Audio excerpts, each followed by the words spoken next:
하나님 말씀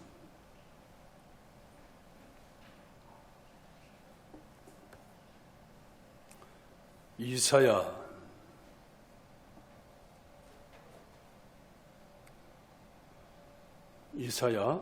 65장 1절부터 3절에 있는 말씀입니다. 1절부터 3절까지 우리 합독하시겠습니다. 나는 나를 구하지 아니하던 자에게 물음을 받았으며 나를 찾지 아니하던 자에게 찾아냄이 되었으며 내 이름을 부르지 아니하던 나라에 내가 여기 있노라 하였노라. 내가 종일 손을 펴서 자기 생각을 따라 옳지 않은 길을 걸어가는 폐역한 백성들을 불렀나니 곧 동산에서 제사하며 벽돌 위에서 분향하여 내 앞에서 항상 내 노를 일으키는 백성이라. 아멘. 성경 고대 시대에 헬라 사람들은 이 손이라고 하는 이 도구, 이 손을 기계적으로 생각을 하는데 뭐 기계를 제작한다든가 손으로 만지고 행하는 이 모든 것들을 의미하는 기계적 의미로 사용을 했어요. 그런데 히브리인들은 여기에 더해서 능력과 지배를 표현하는 정신적 의미를 더하는 것을 볼 수가 있습니다. 성경을 살펴보면 손이라고 하는 것은 권세와 능력과 지혜를 상징합니다. 때로는 이 손을 가지고 범죄하기도 하고 이 손을 가지고 능력을 행하기도 하고 이 손이라는 의미가 다양하게 쓰여졌어요. 결국 하나님의 손은 전능하신 하나님의 창조와 통치, 또 지배와 섭리, 하나님의 지배 영역을 말씀하고 있는 것을 보게 됩니다. 이사야 65장 말씀을 보면 하나님께서 폐역한 백성들을 찾아내어 벌을 내리기 위해서 그 손을 펴시기도 하고 또 복줄 자를 복주기 위해서 손을 펴시기도 하고 또는 하나님께서 악인과 선인을 구별하기 위해서 손을 펴시기도 하는 것을 볼 수가 있습니다. 그래서 오늘은 성경을 살펴보면서 종일토록 손을 펴신 하나님이라는 지하에서 말씀의 은혜를 나누기를 원합니다. 첫째는 종일토록 손을 펴신 하나님은 인격의 하나님인 것을 성경이 말씀합니다.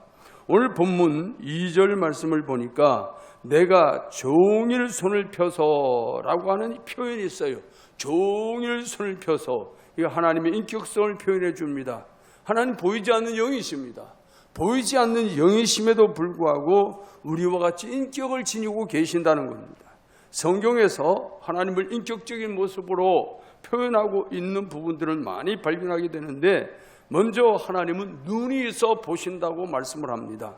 역대하 16장 9절 말씀입니다. 다 같이 읽습니다. 시작. 여호와의 눈은 온 땅을 두루 감찰하사 전심으로 자기에게 향하는 자들을 위하여 능력을 베푸시나니 여호와의 눈이 온 땅을 두루 감찰하신다는 거예요. 하나님은 눈이 있어서 보신다. 영적인 존재이지만 영적인 존재임에도 불구하고 눈이 있어서 온 땅을 두루 살피신다는 거예요. 그러면서 그 중에 자기에게 향하는 자들, 하나님을 향해서 경배하는 자들, 그들을 향해서 능력을 베푸신다고 말씀하고 있습니다. 하나님의 눈은 사람들의 심장 폐부를 살펴주시는 분입니다. 그렇기 때문에 성전에서 마음과 정성과 뜻을 다해서 예배하는 성도들의 심정을 하나님이 살피시는 것입니다. 그뿐만 아니라 하나님을 거역하는 악인들의 소행도 빠짐없이 일일이 살피십니다. 그래서 하나님은 온 땅을 두루 감찰하시는 거예요. 불꽃 같은 눈을 가지고 계신다고 성경은 말씀하고 있습니다. 하나님께서는 온 땅을 두루 감찰하시면서 자기에게 예배하는 자에게는 복을 내리시고 하나님 앞에 악을 행하는 자들에게는 여지없이 심판하시는 하나님을 나타내 보여주고 계십니다. 또 하나님은 귀가 있다고 성경은 말씀합니다. 열왕기상 8장입니다. 29절 말씀 다 같이 읽습니다. 주께서 전에 말씀하시기를 내 이름이 거기 있으리라 하신 곳이 성전을 향하여 주의 눈이 주야로 보시오며 주의 종이 이곳을 향하여 비는 기도를 들으시옵소서. 이 말씀은 솔로몬이 성전 낙성식을 할 때 하나님께 올려드린 기도예요. 주의 눈이 이 성전을 향하시고 주의 종들이 이 성전을 기도하거나 이 성전을 향해서 기도할 때에 하나님 들어주시옵소서.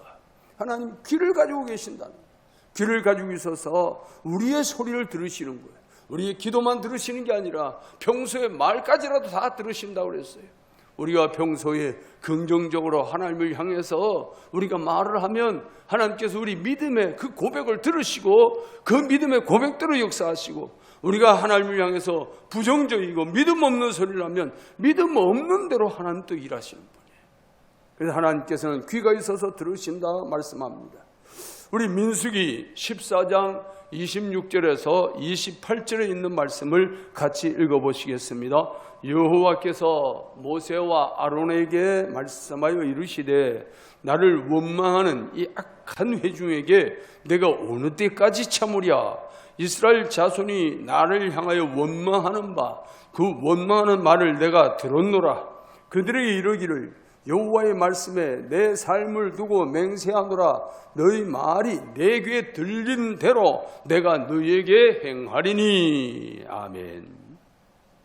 아론에게 말씀한, 내가 너에게 원망하는 이 말을 듣고 있는데 어느 때까지 참아야 되겠느냐. 하나님의 인격이 발동하는 거예요. 어느 때까지 참아야 되겠느냐. 너희 이스라엘 자손이 나를 향하여 원망하는 그 말을 내가 들었노라. 그렇게 말씀해요. 그러면서 여호와의 말씀에 내 삶을 두고 맹세하노라. 너희 말이 내 귀에 들린 대로 내가 너에게 행하리라. 내 귀에 들린 대로. 이게 믿음의 말을 했느냐 불신앙의 말을 했느냐 어떤 말을 했느냐에 따라서 하나님은 그대로 행하신다고 해요. 그리고 우리의 기도는 당연히 들으시지만 우리가 기도가 아닌 평소에 내 입술의 말이 바로 고백이 돼버리는 거예요. 믿음의 고백이냐 불신앙의 고백이냐 어떤 고백을 했느냐에 따라서 하나님 그대로 행하신다고 말씀하고 있는 것입니다. 이스라엘 백성이 광야 여정 중에서 하나님께 이렇게 불평과 원망의 소리를 지를 때에 하나님께서는 그 소리를 다 들으셨어요. 그 말이 너희의 그 원망 섞인 말이 불평하는 말이 내 귀에 다 들렸다는 거예요. 그래서 들린 대로 내가 너희에게 행하겠다. 이처럼 하나님 들을 귀가 있어서 우리가 기도를 하든지 무슨 말을 하든지 다 들으시고 우리가 말한 그대로 갚으시고 행하시는 분이라고 성경은 말씀하고 있는 것입니다. 또 하나님은 입이 있다고 말씀합니다. 이사야 34장 16절 말씀 다 같이 읽습니다. 너희는 여호와의 책에서 찾아 읽어보라. 이것들 가운데서 빠진 것이 하나도 없고 죄의 짝이 없는 것이 없으리니 이는 여호와의 입이 이를 명령하셨고 그의 영이 이것들을 모으셨음이라. 여기에 보면 여호와의 입이 이를 명하셨고 그래요. 여호와의 입이 이를 명하셨고 하나님께서 성경을 기록하실 때도 바로 당신께서 당신의 입으로 명하셔서 되었다고 말씀해요. 천지를 창조하실 때도 여호와의 입으로 하셨다고 말씀합니다. 하나님은 우리와 같은 인격을 가지고 계십니다. 그래서 그 입술로 말을 할 때에 그 말하는 대로 하나님의 입술로 나오는 말대로 되어지는 거예요. 얼마나 중요한지 모릅니다. 그러니까 우리가 믿음을 가진 믿음의 자녀들이 입술을 열어 말을 할 때 그 말이 바로 우리의 믿음의 고백이 되어버리는 거예요. 그렇다면 우리는 평소에 말을 얼마나 조심해야 되겠는지 알 수가 있어요. 내 입 밖으로 나오면 그것이 현실이 된다고 말해요. 내 입 속에서 이 마음속에 딱 잠겨 있을 때는 그냥 잠겨 있을 때까지는 괜찮아요. 그런데 이게 입으로 탁 튀어나오면 그때부터 이게 일로 변하는 거예요. 삶으로 변하는 거예요. 생활로 변하는 거예요. 그러니까 내 입술의 이 고백이, 입술의 말이 얼마나 중요하고 우리 믿음의 사람들은 특히 이 입술의 말이 권세를 가지고 있다는 것을 우리는 알아야 돼요. 그래서 남을 저주하는 말 함부로 했다가는 그 저주가 자칫 나에게로 돌아올 수 있다는 사실. 그래서 성경은 말씀합니다. 너는 입을 가지고 남을 축복하라는 거예요. 축복하면 그 축복이 그에게 합당치 아니할 때는 빈 축복이 나에게로 돌아온다. 우리는 주의 이름으로 복을 빌기를 기뻐하는 우리의 삶이 되기를 주의 이름으로 축복합니다. 또 하나님은 손이 있다 그랬어요. 400년 동안 애굽에서 이스라엘 백성들이 손으로 벽돌을 구워요. 모진 고생을 다 했어. 뭐 종살이를 하는데 채찍에 맞아가면서 온갖 곤욕을 다 치렀어요. 민족의 정체성과 언어마저도 잊어버릴 정도로 힘든 고통의 삶이었어요. 근데 이때 하나님께서는 당신의 손으로 이들을 안아서 인도해 내셨다고 말씀하고 있습니다. 우리 신명기 4장 34절 말씀입니다. 다 같이 읽습니다. 어떤 신이 와서 시험과 이적과 기사와 전쟁과 강한 손과 편팔과 크게 두려운 일로 한 민족을 다른 민족에게서 인도하여 낸 일이 있느냐? 애굽이라는 큰 민족 가운데 거기에 조그마한 민족으로 지금 딱 들어오는 거예요. 고센 땅에 조그마한 민족으로 들어오는 거예요. 그래서 온갖 종살이를 다 하는 거예요. 여기저기 끌려다니면서 종살이를 하는 거예요. 그런데 언제 어느 신이 와서 다른 민족에게 속해 있는 그 한 민족을 딱 드러내가지고 손으로 안아서 들고 나온 신이 있느냐라고 말씀합니다. 우리 하나님은 능력의 손이에요. 하나님의 손은 전능하신 손이에요. 하나님의 손으로 못할 것이 없어요. 오늘 본문은 그 말씀을 하고 있는 것입니다. 이사야 65장은 하나님이 종일 손을 펴서 일하시는 그 역사를 보여주고 있는 거예요. 끝으로 하나님은 발이 있다고 성경은 말씀합니다. 그렇기 때문에 예수님은 두 발로 물 위를 걸으셨어요. 물 위를 걸으셨어요. 그 발로 우리 모든 환난에도 동참하신다고 성경은 말씀하고 있습니다. 그래서 이사야 63장 9절 말씀을 보면 그들의 모든 환난에 동참하사 자기 앞에 사자로 하여금 그들을 구원하시며 그 환난에도 동참하시는. 두 번째는 종일토록 손을 펴신 하나님은 전능하신 하나님, 전능하신 하나님. 하나님께서 온종일 손을 펴고 계시는 것은 하나님을 반역하고 멸시하는 그 백성들을 향한 당신의 공의로우심을 보여주는 거예요. 또 당신을 예배하고 경배하는 자들에게는 복을 주시려고 손을 펴고 계시는 거예요. 이사야 65장 11절에서 12절 말씀을 우리 같이 한번 읽겠습니다. 오직 나 여호와를 버리며 나의 성산을 잊고 가색의 상을 베풀며 문희에게 섞은 술을 가득히 붓는 너희여, 내가 너희를 칼에 붙일 것인즉 다 굽풀이고 죽임을 당하리니 이는 내가 불러도 너희가 대답하지 아니하며 내가 말하여도 듣지 아니하고 나의 눈에 악을 행하였으며 내가 즐겨하지 아니하는 일을 택하였음이니라. 바로 이들을 하나님께서 심판하신다. 하나님을 배반하고 등진 패역한 이스라엘 백성들을 향해서 당신의 손을 펴서 심판하신 공의롭고 전능하신 하나님을 나타내 보여주고 있어요. 하나님께서는 심판만 하시는 것이 아니라 복 줄 자를 더 복 주시는 거예요. 이사야 65장 8절에서 12절이 그 말씀을 하고 있어요. 그러니까 이사야 65장은 심판만 하시는 하나님이 아니고 복 줄 자를 복 주고 그러기 위해서 구별해 내시는 하나님, 정확하게 구별해 내시는 거예요. 누가 복 줄 자인지 누가 심판받을 자인지 하나님은 아주 정확하게 구별해 내시는 겁니다. 하늘의 천사를 보내서 아주 정확하게 구별해 내시는 거예요. 누가 염소인지 누가 양인지 누가 이인지 하나님은 아주 정확하게 구별해 내시는 거예요.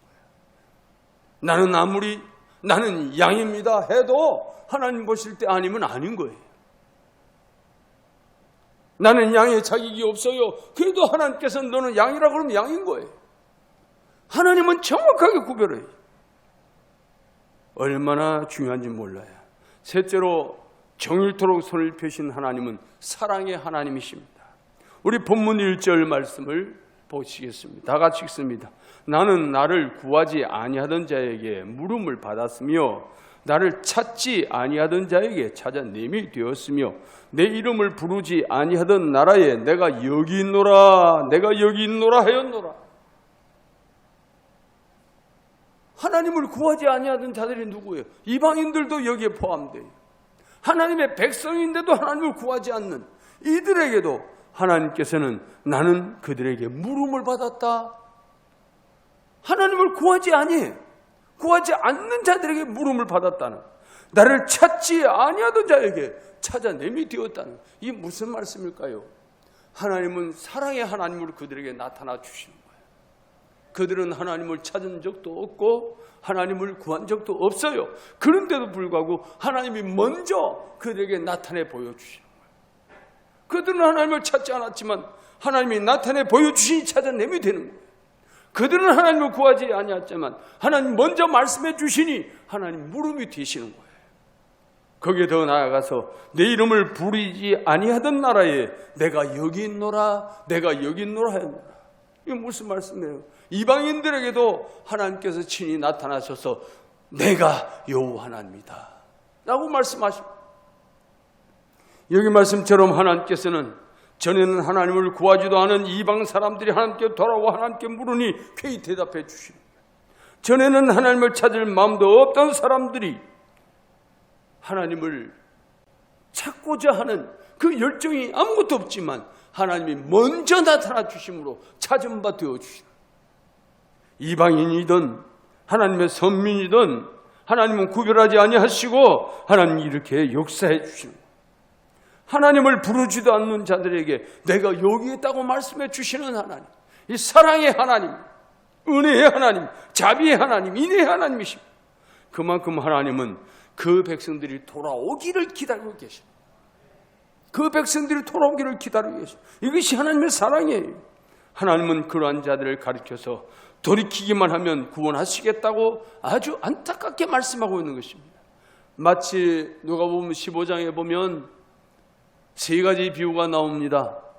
집을 나간 탕자의 비유가 나오고, 이런 드라크마의 비유가 나오고, 이런 양의 비유가 나와요. 그런데 이 세 가지 비유는 한결같이 이런 것에 초점을 맞추지 않고 다시 찾는 것에 초점을 맞추고 있어요. 집을 나간 탕자도 결국 기다리던 그 아버지의 심정을 이야기하고 있고, 이런 양의 비유에서도 이런 양을 얘기하려는 것이 아니라 그 양을 찾으러 다니는 목자를 이야기하고 있는 거예요. 이런 드라크마 비유에도 드라크마 잃어버린 것 준 것이 아니라 그 드라크마를 찾으려고 하는 주인의 심정을 이야기하는 거예요.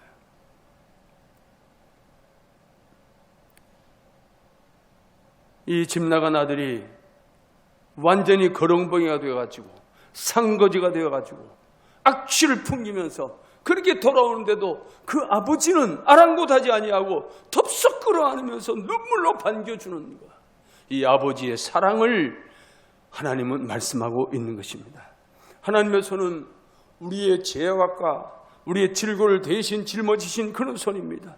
내 손으로 지은 죄를 주님께서 대신해서 당신의 손에 못을 박히면서 그러면서 우리를 구원해 주신 거예요. 우리의 머리로 지은 죄를 당신이 가신 면류관 대신 받으심으로 우리로 구원 얻게 하시는 거예요. 우리의 마음으로 지은 죄를 역군의 창을 받으심으로 우리의 마음의 죄까지도 사해 주시는 거예요. 우리 예수님께서 흘리신 그 피는 단 한 방울만 있어도 우리 죄악은 사해지는 거예요. 용서가 되는 거예요.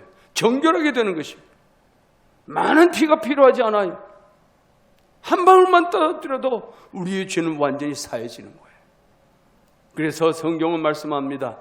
나를 믿는 사람은 죽어도 살겠고 살아서 믿는 사람은 영원히 산다고 말씀합니다. 이것이 주님의 사랑으로 나타난 결과라는 것입니다.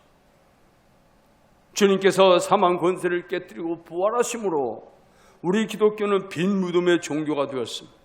주님의 펴신 사랑의 손에 붙들림으로 죄로 멸망받은 우리에게도 다시 사는 은혜의 기회가 찾아온 것입니다. 주님의 손, 우리를 구원하는 손이에요. 멸망받을 자를 멸망시키는 손이고 구원할 자를 구원하시는 손입니다. 그 손을 펴서 우리를 향하고 있어요. 지금 하나님께서는 종일토록 손을 펴셨다고 하는 것은 지금도 여전히 손을 펴고 계시고 이 손을 펴서 구원할 자를 구원하고 심판할 자를 심판하고 복줄 자를 복주고 상줄 자를 상주고 벌 자를 벌주시는 하나님의 손이십니다. 과거에 이스라엘 백성이 아말렉과 전투할 때에 모세가 손을 들고 하나님 앞에 기도해. 산꼭대기에 올라가서 손을 들고 하나님 앞에 기도해. 근데 놀랍게도 모세가 손을 들고 기도할 때는 이스라엘 백성들이 승리를 잡았어요.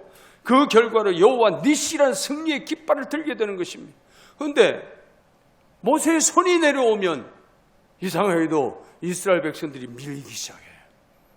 여호수아가 그 군대를 이끄는데 모세의 손이 올라가서 기도하고 있을 때에는 승리를 계속 거듭해요. 근데 모세의 손이 내려오면, 모세의 손 사람의 손이니까 점점점 힘이 떨어져요. 그래서 자꾸 손이 내려오면 이스라엘 백성들이 밀려. 이것을 옆에서 아론과 훌이 보았어. 아론과 훌이 보고 아하, 모세의 손이 올라가 있을 때 승리하는구나. 그래서 자기들이 양쪽의 좌우에서 모세의 팔을 받쳐주는 이 일을 감당했어요. 그럴 때 하나님의 역사는 승리로 끝이 나는 거예요. 오늘도 나를 향해서 종일토록 표심팔로 다가오시는 하나님의 손에 붙잡히는 저와 여러분이 되시기를 예수님의 이름으로 축복합니다. 하나님 손에 붙들려야 내가 살아요. 하나님의 손에 붙들려야 역사가 일어나요. 하나님의 손에 붙들려 있어야 하나님의 위대한 역사를 이룰 수가 있는 거예요. 하나님은 심판할 자를 심판하기 위해 손을 펴고 계십니다. 그러나 복 줄 자를 힘을 주고 격려해 주고 소망을 줄 자에게 그 소망을 주시기 위해서 손을 펴고 계시는 거예요. 오늘 우리를 향해 손을 펴고 계시는 하나님, 그 하나님을 바라보면서 그 하나님의 손에 붙들려서 하나님의 위대한 역사에 동참하는 저와 여러분이 되시기를 다시 한번 주의 이름으로 축복합니다.